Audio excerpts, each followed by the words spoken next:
Greetings survivors and friends, Shadowfrax here, and I'm making a bit of a different vid today on the channel. I thought I'd share this with you as I'm excited to announce a new addition to the Shadowfrax stables. And no, it's not human, fortunately. I wouldn't be quite so excited if it was. You're probably wondering what Rocket League's doing on my channel for a start, but it is relevant to the story because this isn't me playing. It's actually Mrs Shadowfrax, and it happens to be her favourite sport at the moment.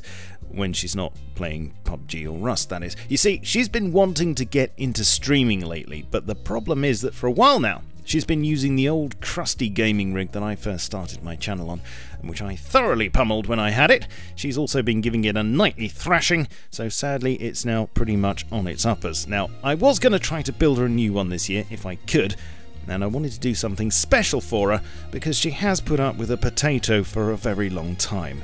And that's just me. But you might remember, just recently I did a giveaway for a custom Rust PC case. Well, AWD-IT, the company who hosted it, were really awesome and actually offered to build a PC for me, for her, which has actually helped both of us out immensely. And so today I'd like to give you a look at what they put together for us. Now, when I told them she loved Rocket League, they were really interested in customizing the case, so I got to work hammering out a build with them that I thought would be just perfect for her, and to cut a long story short, I recently received another large package, and I was not disappointed with the contents. So here she is, and she's a beauty. And yes, it is a her, we've checked. The case is a Gamemax Moonstone.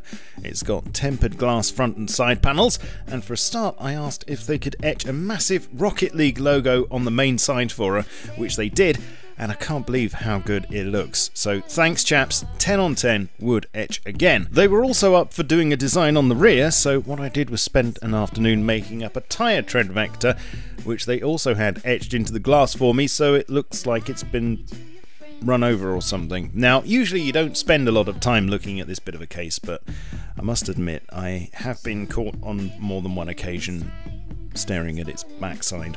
The other thing that's really striking about the case is of course the fans, which have a shed load of settings that can be cycled through depending on your mood, and appropriately there are quite a few there that make them look like wheels. It's got filters of course to keep the dust down, but for some reason I really like the top one, which is actually magnetic and just snaps on and off.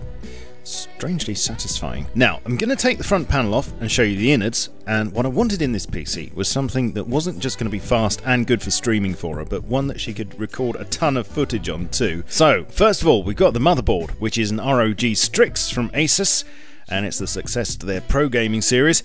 It's got a dark sort of theme going on with this neutral brushed metal furniture, which doesn't clash with anything fortunately. The only real colour here is some subtle RGB lighting under the chipset heatsink.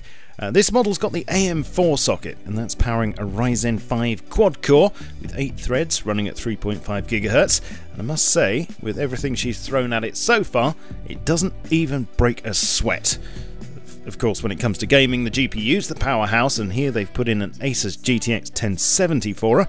This is the OC edition with 8GB of VRAM, and again, the colour's neutral, so it doesn't matter what the lighting's doing. There's 16GB of Corsair Vengeance RAM in there too, which is plenty for anything she'd like to do. And this is the 3000 MHz version, so although I haven't OC'd it at the moment, the option is there. They also added some extra lighting in the way of an LED strip, which tucks up neatly at the top here and helps to highlight all the insides and the Rocket League logo. Very nice little touch. Now, storage-wise, the SSD is one of these. It's a Samsung 960 EVO 250GB, which actually fits flat against the motherboard, and you can't get much faster than that. From powering up, you're in Windows within like 10 seconds. It's got all her applications and games on there now, so there's no hanging around, and this thing is tiny. It's literally the size of a stick of gum. Round the back now, and the cable management's on point, I'm pleased to report. Always nice to see a tiny bit of wire. There's a 750 watt Aerocool PSU, so no worries on the power side of things, and I did say that I wanted to have plenty of room to record footage. So, although you can't really see much of it from here, the chaps have given her one of the new Seagate 2TB Firecuda drives, and these are a little bit different from your normal hard drive because they essentially have a built-in SSD.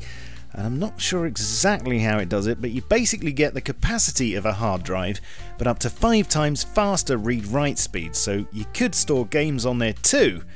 but she's going to keep it mainly for recording footage. Overall, it's really quiet. It doesn't break a sweat, as I say. It looks amazing. And just to show you how it's performing, because that's the most important thing, on Rocket League in 1440p, highest settings, she's getting a constant 95 frames, which is phenomenal. But the ultimate test, of course, is Rust. So she tried running that in 1440p on Fantastic, on a busy server, and she's getting about 80 frames, which is not too shabby at all, to be honest. In fact, I'd say it's pretty damn good. So there you have it. She's happy. My brownie points are through the roof. I'm going to get her set up for streaming soon, so you'll be able to watch her. A big thank you again to the chaps at AWD-IT for putting all this together. Do check them out if you're in the UK or Europe and looking for something special, especially if it involves etching. I'll put a link to their site in the description. I hope you enjoyed this little bit of a different video. I'll have to do one soon on my own setup. I should really have done that by now. You can support my channel by liking and subscribing, and why not follow me on Twitch, Twitter, Facebook and Steam too while you're at it. I shall catch you all soon, but in the meantime, keep calm and carry on surviving. Cheerio.